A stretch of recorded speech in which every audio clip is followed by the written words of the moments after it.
তোমরা যারা ক্যালকাটা ইউনিভার্সিটির আন্ডারে সেমিস্টার 4-এর ছাত্রছাত্রী আছো এবং তোমাদের সোশিওলজি সাবজেক্টটা মাইনর সাবজেক্ট হিসাবে আছে, তোমাদের জন্য আজকের ক্লাসটা খুবই গুরুত্বপূর্ণ। আজকের ক্লাসে তোমাদের 100% কমনযোগ্য সাজেশান এবং সিলেবাস নিয়ে আলোচনা করব। এবং সাজেশানটা আমি দুটো পোর্শনে ভাগ করে দিয়েছি। তোমরা যারা অনার্সের স্টুডেন্ট আছো তোমাদের জন্য আমি আলাদাভাবে সাজেশান তৈরি করে দিয়েছি, এবং তোমরা যারা এমডিসি কোর্সের স্টুডেন্ট আছো তোমাদের জন্য আলাদাভাবে সাজেশান তৈরি করেছি, এবং শেষে আমি সিলেবাসটা আলোচনা করছি। আর কোয়েশ্চেন প্যাটার্নটা তোমরা জানো, তাও একবার মনে করাবো যে 15 নম্বরের প্রশ্ন তোমাদের 3টে অ্যান্সার করতে হবে এবং তোমাদের 5 নম্বরের প্রশ্ন 6টা অ্যান্সার করতে হবে। তোমরা যারা এমডিসি কোর্সের স্টুডেন্ট এবং তোমরা যারা অনার্স কোর্সের স্টুডেন্ট তোমাদের উভয়দেরই কোয়েশ্চেন প্যাটার্ন এটা। এবার অনার্সের তোমরা যারা ছাত্রছাত্রী আছো তোমাদের সাজেশানটা প্রথমে তোমাদের দেখতে হবে যে দেখো 15 নম্বরের প্রশ্ন যেগুলো করবে ভারতীয় সমাজ সম্বন্ধে জাতীয়তাবাদী দৃষ্টিভঙ্গির মূল বক্তব্যগুলি বিস্তারিত আলোচনা করো। পরের প্রশ্ন, ভারতবর্ষকে বোঝার জন্য নিম্নবর্গীয় দৃষ্টিভঙ্গি বিস্তারিত আলোচনা ও বিশ্লেষণ করো। নেক্সট আছে বিবাহের সংজ্ঞা দাও, ভারতে প্রচলিত বিবাহের বিভিন্ন ধরন এবং এর পরিবর্তনশীল রূপগুলি আলোচনা করো। তারপরে আত্মীয়তা বলতে কী বোঝো, ভারতীয় সমাজে আত্মীয়তা ব্যবস্থার মৌলিক নীতি ও রূপরেখা আলোচনা করো। তারপরে আছে সংস্কৃতায়ন কি, জাত ব্যবস্থার সচলতায় সংস্কৃতায়নের ভূমিকা উদাহরণসহ আলোচনা করো। নেক্সট 6 নম্বরের প্রশ্ন, যজমানি ব্যবস্থা বলতে কী বোঝো, ভারতীয় সমাজে যজমানি ব্যবস্থার বৈশিষ্ট্য আর প্রভাবশালী জাতির ভূমিকা বিশ্লেষণ করো। তারপরে দেখো পরের প্রশ্ন, আর যেগুলো দেখছো এই স্টার দিয়ে চিহ্নিত করা আছে এগুলো হচ্ছে অধিক গুরুত্বপূর্ণ প্রশ্ন, ঠিক আছে। পরের প্রশ্ন হচ্ছে ভারতীয় গ্রামগুলির সংহতির প্রকৃতি বিশ্লেষণ করো, আধুনিক ভারতে এই গ্রামগুলির অভ্যন্তরীণ নিয়ন্ত্রণ ব্যবস্থা কিভাবে পরিচালিত হয়। পরের প্রশ্ন আছে কি, পরের প্রশ্ন স্বাধীনোত্তর ভারতে কৃষক শ্রেণীর প্রকৃতি ও কাঠামো কিভাবে পরিবর্তিত হয়েছে তা বিস্তারিত আলোচনা করো। নেক্সট হচ্ছে বর্ণ ও জাতির মধ্যে পার্থক্যগুলি স্পষ্ট করো, বর্তমান ভারতীয় সমাজে এই ব্যবস্থাগুলির প্রাসঙ্গিকতা ও পরিবর্তন আলোচনা করো। পরের প্রশ্ন দেখো, পরের প্রশ্ন আছে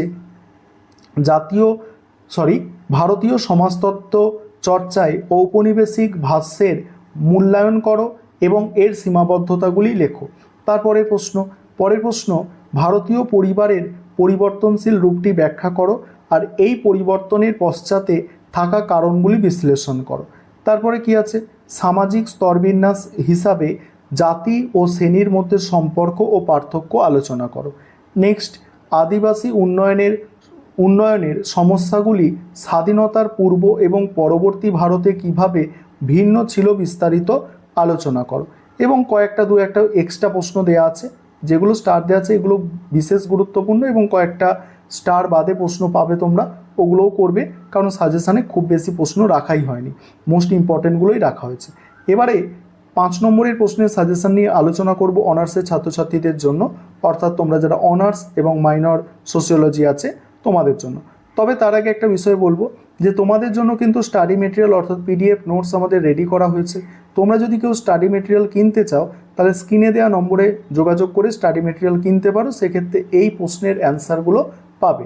এবারে 5 নম্বরের প্রশ্ন দেখো, 5 নম্বরের প্রথম প্রশ্ন আছে ভারতীয় সমাজ অনুধাবনে ঔপনিবেশিক দৃষ্টিভঙ্গির প্রধান বক্তব্যসমূহ কী কী। পরের প্রশ্ন ভারতের সমাজ সম্পর্কে জাতীয়তাবাদী দৃষ্টিভঙ্গির মূল বক্তব্যগুলি সংক্ষেপে উল্লেখ করো। পরের প্রশ্ন ভারতীয় পরিবারের প্রধান বৈশিষ্ট্যগুলি কী কী। তারপরের প্রশ্ন জাতি ও শ্রেণীর মধ্যে মূল পার্থক্যগুলি উল্লেখ করো।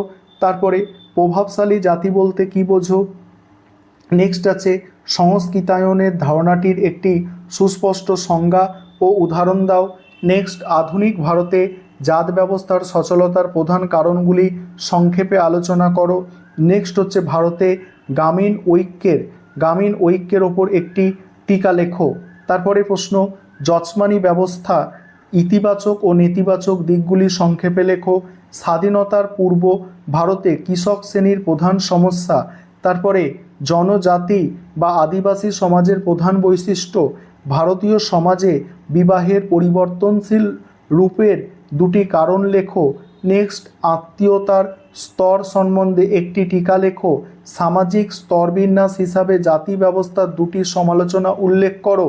স্বাধীন ভারতে আদিবাসী উন্নয়নের প্রধান দুটি বাধা বা সমস্যা উল্লেখ করো। তারপরে এমডিসি কোর্সের অর্থাৎ তোমরা যারা পাস কোর্সের ছাত্রছাত্রী আছো তোমাদের সাজেশন দেখো। 15 নম্বরের প্রশ্ন প্রথমেই দেখো, ভারতবর্ষকে বোঝার জন্য নিম্নবর্গীয় দৃষ্টিভঙ্গি বিস্তারিত আলোচনা করো। নেক্সট আছে ভারতীয় সমাজ সম্বন্ধীয় জাতীয়তাবাদী দৃষ্টিভঙ্গির মূল বক্তব্যসমূহ বিস্তারিত আলোচনা করো। তারপরে আছে ভারতীয় পরিবারের প্রধান বৈশিষ্ট্যগুলি কি কি, সময়ের সাথে সাথে ভারতীয় পরিবারের কাঠামোর কী ধরনের পরিবর্তন দেখা যাচ্ছে।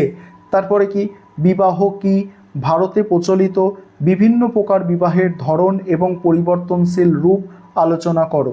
তারপরে আছে বর্ণ ও জাতির মধ্যে পার্থক্যগুলি স্পষ্ট করো। ভারতীয় সমাজে জাতি ব্যবস্থার মূল বৈশিষ্ট্যগুলি আলোচনা করো। পরের প্রশ্ন আধুনিক ভারতে ভারতীয় গ্রামগুলির অভ্যন্তরীণ নিয়ন্ত্রণ ব্যবস্থা কিভাবে পরিচালিত হয় তা বিশদে আলোচনা করো। তারপরে স্বাধীনতার পূর্ব ভারতে কৃষক শ্রেণী কাঠামোর প্রকৃতি আলোচনা করো। নেক্সট জনজাতি বা আদিবাসী সমাজ বলতে কী বোঝো।